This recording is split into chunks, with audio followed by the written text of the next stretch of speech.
All right, this video is going to address peer relations or peer influences in adolescence. As mentioned when I talked about middle childhood in a previous video, peers become a particularly important influence in the lives of children in middle childhood, and that continues into adolescence. And peers can either be a positive or a negative influence depending on the peers in the situation. And so one term that you might have heard before is peer pressure. Peer pressure is when your peers, your friends, other students, they provide encouragement to conform and in terms of behavior, dress, and attitude. So why are you dressing that way? Peer pressure, we're supposed to dress alike. Why are you acting that way? Peer pressure. The other kids don't do that, so why should I do it? All right? And peer pressure can be positive or negative depending on which types of behaviors you're being pressured to do. If you're studying because all your friends are taking the test seriously and you are too, most parents and other adults would say that's a positive type of peer pressure. I like that one. I did notice that with my son. He's not an adolescent. Well, actually, oh my gosh, I just had he turned 11. He just turned 11. Folks, I have an adolescent. Oh my gosh. My baby's an adolescent. I need to deal with it for a second. Okay. One thing I noticed with my now adolescent, he got a new set of friends in the past year. Just two girls in his class. He started interacting with them. They realized they liked some of the same video games and stuff, and they figured out how they could communicate through some of their video games, like through Roblox. They could do messaging in Roblox, and one of them has the Apple Watch, and that my son could use his iPad and they could communicate with each other. And, they had a lot of fun. But one thing I noticed is these two girls, and they are really nice. I like them so much. But they always like to do their homework right away. They either go to aftercare or they come straight home and they're like, okay, I'm going to do my homework first. So they would do their homework. And I started noticing my son doing that too. Because usually it's like, I don't want to do my homework. I don't want to do my homework.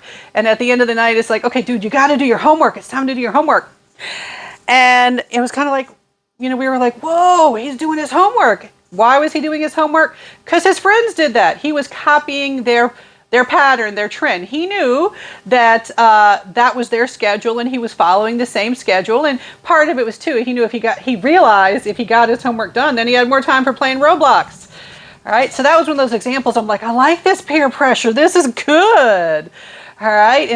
Instead of when he learned from his friends that if I told him to do something, he can go, did I ask? Excuse me, son, where'd you get that from? Copying his little snotty friends. All right, now he says it jokingly. All right, but there was a time where I'm like, excuse me, sir? Peer pressure. It can go in different directions depending on which behavior you're getting the pressure to do. All right, so other issues with peer relationships. As touched upon in my example, social media or electronic communication has become a particularly important part of interaction with peers. We can't not acknowledge, that peers, they are communicating, they're influencing each other through social media and other electronic means, online gaming and things like that. In my day, back in the olden times, you had to talk to your friends at school or you had to call them on the landline. And you had a limited amount of time that you could call them because other people were waiting to use the phone. And now, my kids are constantly coming up with unique ways to contact their friends. I say, oh, did you text so-and-so? Actually, no, I just sent them an instant message through TikTok or some other app. And I'm like, oh, yeah, I guess you can do that. Oh, I just opened up the chat in Roblox and that's how I told them about the homework. I'm like, oh, okay, yeah. And the idea of making a phone call now is just like, who even does that, Mom? In my day, that was the way we did it. All right, so social media it's important for peer contact, peer communication. Let's see. Another important thing about the internet or online sources All right, some people are like, oh, that's horrible. I hate that the kids are always on their phones these days. Internet use is heavy among adolescents today. Like 92% in one study, they go online daily. I'm not surprised by that number at all. 24% are online almost constantly, which is now easier because if you've got a smartphone, and many adolescents do, you can access apps that technically count as online apps, and you could just constantly be, all right, okay, let's check out who's sending a snap, who has uploaded a new video on TikTok, who has posted an update, posted a status.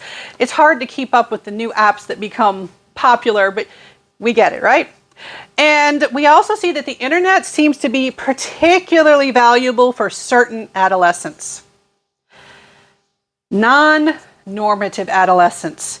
You're freaks and weirdos, and to borrow a term from my own child, and the queerdos, right? Those that may have trouble finding folks in their own neighborhood or in their school that they have things in common with. The internet is this tremendous tool for many individuals for finding others like them, to get social support that may not be present in their own life, or just information, just finding things out. Like maybe you've got a student who's on the autism spectrum and they go online and they learn about autism. They learn, oh, that's why I do those things. Oh, cool. They meet other folks with autism. They're like, oh, you do the same thing I do, or you do different things than I do. Wow, okay, that's cool. You're cool. I like you.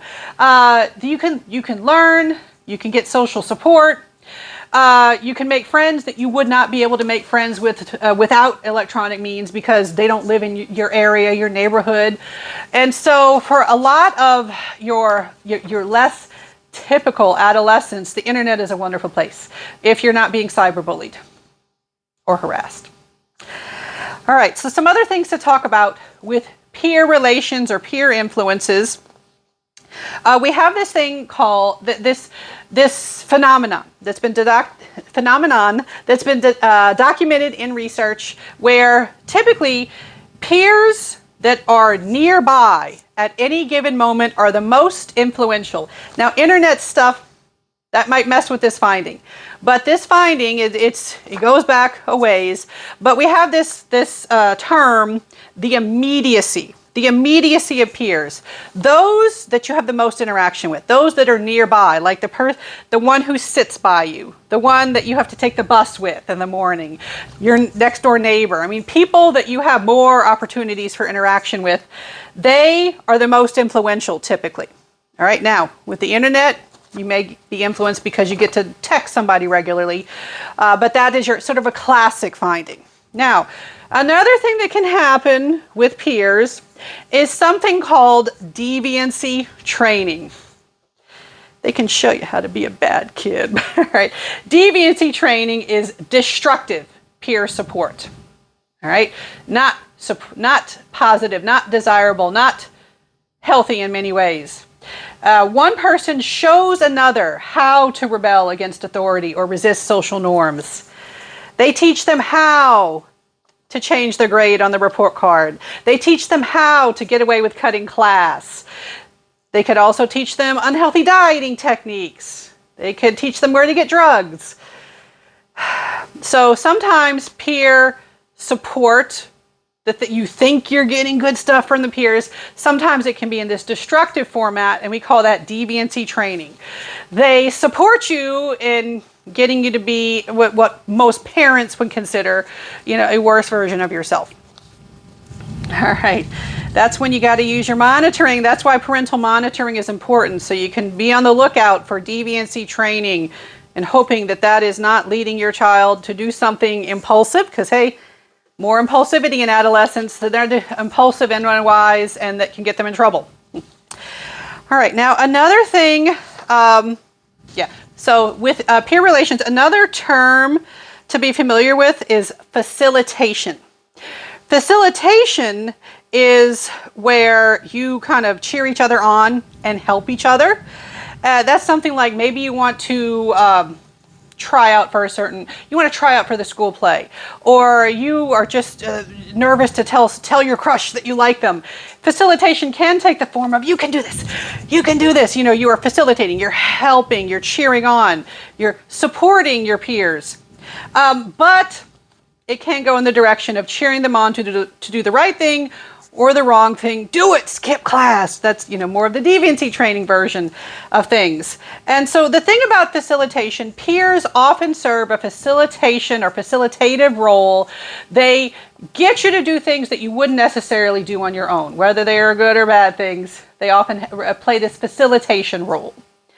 Now, another thing about peers is selection. Who do we tend to interact with? Who do we tend to hang out with? Who do we form close peer relationships with, like friendships?